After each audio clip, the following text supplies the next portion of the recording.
আসসালামু আলাইকুম। SSC physics প্রথম পত্রের পঞ্চম অধ্যায় খুবই গুরুত্বপূর্ণ একটি টপিক। শেকল টেনে তুলতে কৃতকাজ এই জিনিসটা আমরা আজকে দেখব। তো শেকলের ভর দেওয়া আছে এম কেজি, অর্থাৎ সম্পূর্ণ শেকলের ভর হচ্ছে এম কেজি। সম্পূর্ণ শেকলের দৈর্ঘ্য দেওয়া আছে হচ্ছে এল মিটার এবং ঝুলে থাকা অংশের দৈর্ঘ্য হচ্ছে 1/n অংশ, অর্থাৎ এই যে এতটুকু এতটুকু হচ্ছে আমাদের 1/n অংশ। তাহলে কৃতকাজের ক্ষেত্রে আমরা ফর্মুলা জানি। ডাব্লু ইকুয়াল টু হচ্ছে আমাদের M G H, M G H, H prime M prime দিলাম। এম কতটুকু, যতটুকু অংশ ঝুলে আছে এইটুকু অংশের ভর হচ্ছে এম। এইচ প্রাইম কতটুকু, এইচ প্রাইম হচ্ছে আমাদের গড় সরণ। তো সম্পূর্ণ অংশের ভর যদি এম হয় এবং ঝুলে থাকা অংশ যদি 1/n হয়, তাহলে ঝুলে থাকা অংশের ভর কতটুকু হবে? তাহলে ঝুলে থাকা অংশের ভর যদি এম প্রাইম হয়, তাহলে ঝুলে থাকা অংশের ভর হবে এম এর 1/n অংশ। তাহলে এম এর 1/n অংশ ইকুয়াল টু হচ্ছে m/n অংশ।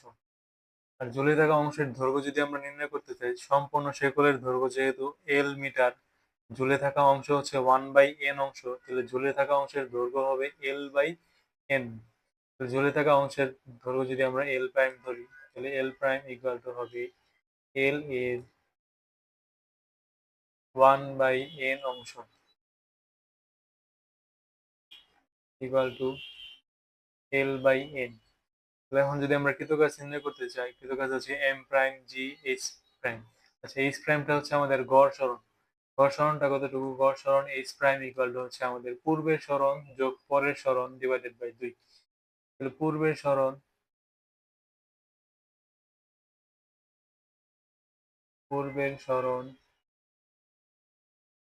যোগ পরের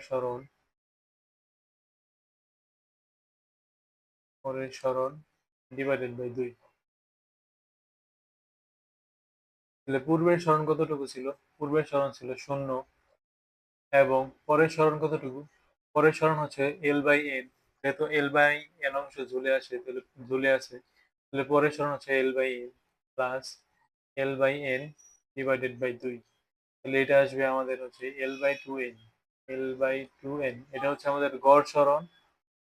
গড় সরণ হচ্ছে l/2n। তাহলে এটা যদি আমরা মানগুলো বসাই দিই, তাহলে m প্রাইমের ভ্যালু হচ্ছে m/n ইন্টু জি ইন্টু গড় সরণ হচ্ছে h/2n, l/2n, l/2n। তাহলে আমাদের ফর্মুলা আসে হচ্ছে M G L divided by 2n square. জিনিসটা যদি আমি আবার বলি, তাহলে একটা শেকল আছে টেবিলের উপরে এবং শেকলের কিছু অংশ ঝুলে আছে। শেকলের যতটুকু অংশ ঝুলে আছে সেটা হচ্ছে 1/n অংশ। সম্পূর্ণ শেকলের ভর হচ্ছে এম কেজি। আর যতটুকু অংশ ঝুলে আছে সেটা হচ্ছে 1/n অংশ। সম্পূর্ণ শেকলের দৈর্ঘ্য হচ্ছে 1 মিটার। তাহলে আমরা যদি কৃতকাজ নির্ণয় করতে চাই, কৃতকাজ ডাব্লু ইকুয়াল টু হচ্ছে এম জি এইচ। এম কতটুকু? যতটুকু অংশ ঝুলে আছে সেটুকু। জি আর এইচ প্রাইম কতটুকু? এইচ প্রাইম হচ্ছে যতটুকু অংশ ঝুলে আছে ওইটুকুর গড় সরণ। যেহেতু আমরা যতটুকু অংশ ঝুলে আছে ওইটুকু অংশ টেনে তুলবো, তাই ওইটুকু অংশের গড় সরণ আমাদের লাগবে, ওইটুকু অংশের ভর আমাদের লাগবে। তাহলে ওইটুকু অংশের ভর নির্ণয় করার জন্য আমরা প্রথমে এম প্রাইম ইকুয়াল টু হচ্ছে যতটুকু অংশ ঝুলে আছে এটুকু অংশের ভর বের করলাম m/n এন। আর যতটুকু অংশ ঝুলে আছে ওইটুকু অংশ হচ্ছে l/n। এরপরে যতটুকু অংশ ঝুলে আছে ওইটুকু অংশ টেনে তুলতে আমাদের গড় সরণ কতটুকু লাগবে, সেই গড় সরণটা আমরা বের করছি l/2n। এরপর ডাব্লিউ ইকুয়াল টু হচ্ছে M prime G H prime, এখানে মান বসে সূত্র পেয়েছি হচ্ছে M G L divided by 2n square. আচ্ছা, তাহলে আমাদের ফর্মুলাটা হচ্ছে শিকল টেনে তুলতে কৃতকাজ ডাব্লিউ ইকুয়াল টু হচ্ছে M G L divided by 2n square. আমাদের কোশ্চেনে বলা হচ্ছে শেকলের ভর হচ্ছে 5 কেজি। এই জায়গায় যদি আমরা দেখি, শেকলের ভর এম ইকুয়াল টু হচ্ছে 5 কেজি এবং সেগুলির দৈর্ঘ্য হচ্ছে 4 মিটার। সেগুলির দৈর্ঘ্য এল ইকুয়াল টু হচ্ছে আমাদের 4 মিটার এবং সেগুলির 40% অংশ একটি টেবিলের উপর রয়েছে। যদি 40% অংশ টেবিলের উপর থাকে, তাহলে সেগুলির বাকি অংশটুকু নিচে ঝুলে আসে। তাহলে সেগুলোর যদি 40% অংশ উপরে থাকে, তাহলে ঝুলে আছে কতটুকু? 60% অংশ ঝুলে আছে। তাহলে আমরা 1/n অংশ, 1/n কি দিলাম 1/n হচ্ছে আমাদের ঝুলে থাকা অংশের, তাহলে ঝুলে থাকা অংশ হচ্ছে 60%, তাহলে এটা যদি আমরা দশমিক নেই তাহলে 0.6, তাহলে এবার যদি আমরা ফর্মুলা দিই, ডাব্লু ইকুয়াল টু হচ্ছে M G H, M prime G H prime. তাহলে ফর্মুলাটা আমরা পেয়েছিলাম হচ্ছে M G L divided by 2n square, M G L divided by 2n square. সেই জিনিসটা যদি আমরা একটু আলাদা করে দিই, তাহলে এম এর ভ্যালু পাইছি হচ্ছে আমরা আলাদা যদি করি, তাহলে M G L divided by 2 into 1/n square. এখন যদি আমরা মান বসাই দিই, তাহলে এম এর ভ্যালু পাইছি হচ্ছে আমরা 5 কেজি, তাহলে 5 ইন্টু জি এর ভ্যালু হচ্ছে 9.8 ইন্টু এল এর ভ্যালু হচ্ছে 4 metre, 4 divided by 2 into 1/n square, তাহলে 1/n হচ্ছে 0.6, তাহলে 1/n স্কোয়ার মানে হচ্ছে 0.6 এর স্কোয়ার। তাহলে এই মানটা যদি এই জায়গায় বসাই দিই, তাহলে আমাদের অ্যান্সার আসে হচ্ছে 35.28 জুল। আচ্ছা, যদি আমি আবার বলি, শেকলের ভর হচ্ছে 5 কেজি, শেকলের দৈর্ঘ্য 4 মিটার এবং 40% অংশ ঝুলে আছে। 40% অংশ যদি, 40% অংশ টেবিলের উপরে আছে, তাহলে যদি 40% অংশ টেবিলের উপরে থাকে, তাহলে বাকি পার্সেন্ট অর্থাৎ 100 থেকে যদি বিয়োগ করি 40, তাহলে 60%, তাহলে 60% অংশ হচ্ছে আমাদের ঝুলে আসে। তাহলে সূত্র হচ্ছে mgl divided by 2n square, তাহলে ঝুলে থাকা অংশ হচ্ছে 1/n, তাহলে ঝুলে থাকা অংশ হচ্ছে 60%, তাহলে এটা হচ্ছে 0.6 mgl divided by 2n square, তাহলে m এর ভ্যালু হচ্ছে 5, g এর ভ্যালু হচ্ছে 9.8, আর l এর ভ্যালু হচ্ছে আমাদের 4 ডিভাইডেড বাই 2 ইন্টু 1/n এর হোল, 1/n এর স্কোয়ার, তাহলে 0.6 এর স্কোয়ার। তাহলে মানগুলা বসাইলেই 35.28 জুল। আচ্ছা, আমার দ্বিতীয় কোশ্চেনটা এরকম দেওয়া আছে যে একটি শিকলের এ প্রান্ত টেবিল থেকে পড়ে যাওয়ার মুহূর্তের বেগ কত। শিকলের 2/3 টেবিলের উপরে আছে এবং শিকলের 1/3 টেবিল থেকে ঝুলে আছে।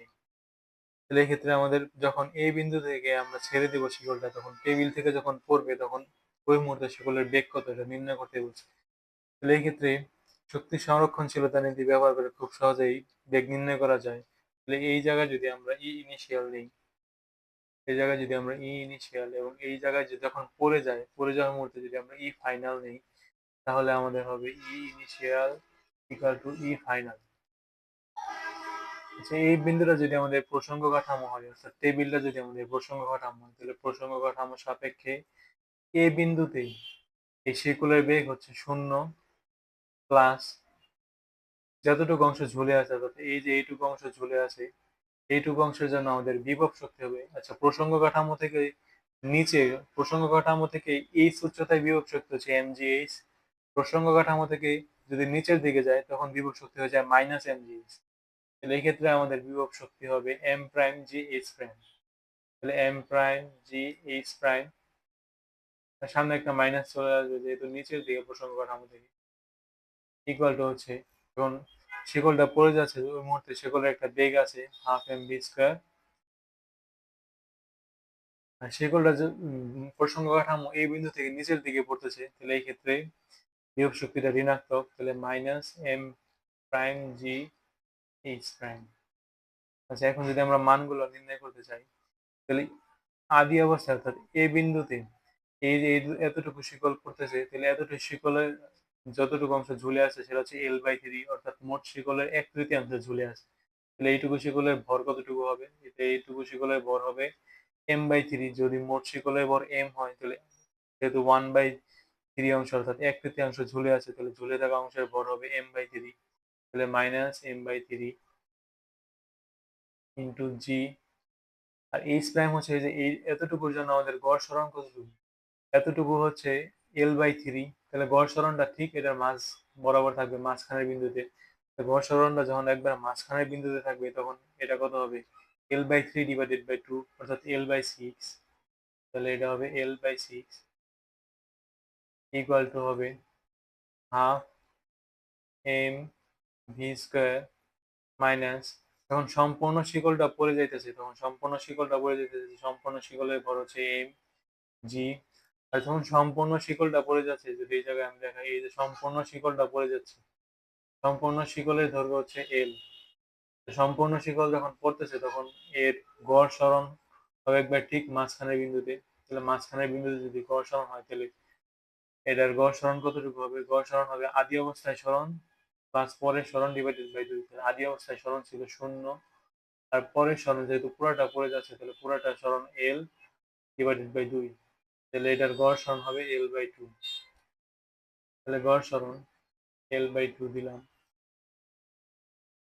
তো সবগুলা থেকে এম এম কাটা যায়, এই জায়গায় এম আছে, এই জায়গায় এম আছে, এই জায়গায় এম আছে, সবগুলা থেকে এম এম কাটা যায়। আর তাহলে এই জায়গায় আছে হচ্ছে জিএল মাইনাস জিএল, আর 3 6 হচ্ছে 18, ইকুয়াল টু হচ্ছে half V square minus GL divided by 2।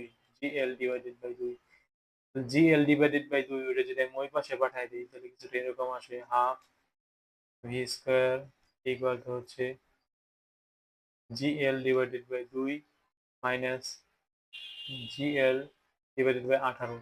তাহলে আমি যদি এই জায়গায় 2 দিয়া গুণ করে দিই উভয় পক্ষে, তাহলে আসে হচ্ছে ভি স্কোয়ার ইকুয়াল টু হচ্ছে GL minus GL divided by 9। তাহলে এই জায়গায় যদি আমি লসাগু করি তাহলে ভি স্কোয়ার আসে হচ্ছে ভি স্কোয়ার ইকুয়াল টু হচ্ছে 9 9 জিএল মাইনাস জিএল, তার মানে হচ্ছে 8/9 জিএল। তাহলে ভি স্কোয়ার ইকুয়াল টু হচ্ছে 8/9 জিএল। তাহলে ভি ইকুয়াল টু কত আসবে? ভি ইকুয়াল টু হচ্ছে রুট ওভার 8/9 জিএল। এটা এটাকে আরো সিম্পলিফাই করা যায়, কিন্তু এই পর্যন্ত রাখলে এটা ঠিক আছে। তাহলে যদি আমি আবার আরেকটু দেখাই, আমি এই বিন্দুতে ইনিশিয়াল নিছি, আর যখন পড়ে যাচ্ছে পড়ে যাওয়ার মুহূর্তে আমি ফাইনাল নিছি। তাহলে এই বিন্দুতে এটার গতিশক্তি হচ্ছে 0 যেহেতু স্থির ছিল, আর এই বিন্দুতে বিভব শক্তি যেহেতু এটাকে আমি প্রসঙ্গ কাঠামো ধরছি অর্থাৎ এই বিন্দু, আর এতটুকু অংশ ঝুলে আছে, যেটুকু অংশ ঝুলে আছে সেটুকু অংশের জন্য আমি গড় সরণ নিছি। তাহলে গড় সরণ হচ্ছে পূর্বের সরণ যোগ পরের সরণ ডিভাইড বাই 2। আর এই জায়গায় মাইনাসটা আসছে হচ্ছে আমাদের প্রসঙ্গ কাঠামো থেকে যখন নিচে থাকে তখন বিভব শক্তি ঋণাত্মক হয়। ঋণাত্মক minus M prime G H prime. M prime হচ্ছে যতটুকু অংশ ঝুলে আছে অর্থাৎ 1/3 অংশ ঝুলে আছে m/3 জি, আর l/6টা আছে হচ্ছে আমাদের যতটুকু অংশ ঝুলে আছে অর্থাৎ l/3 অংশ ঝুলে আছে, l/3 অংশ আমাদের ঝুলে আছে। তাহলে গড় সরণ যখন নিব তখন মাঝখানের বিন্দুতে এটা 2 দিয়ে ভাগ হবে, তাহলে l/6 ইকুয়াল টু হচ্ছে half M V square minus mg l/2। অর্থাৎ সম্পূর্ণটার জন্য যখন পড়ে যাওয়ার মুহূর্তে সম্পূর্ণ অংশ তো পড়ে যাচ্ছে, সম্পূর্ণ অংশ পড়ে যাওয়ার মুহূর্তে এটার গড় সরণ হবে সম্পূর্ণটা ডিভাইডেড বাই 2। আর গড় সরণ নির্ণয় করার জন্য যে আদি সরণ যোগ পরের সরণ ডিভাইডেড বাই 2 এরকম ভাবে নির্ণয় করছি। এরপর জাস্ট ক্যালকুলেশন করছি, তাহলে জি ইকুয়াল টু আছে √8/9 জিএল। জি, ধন্যবাদ।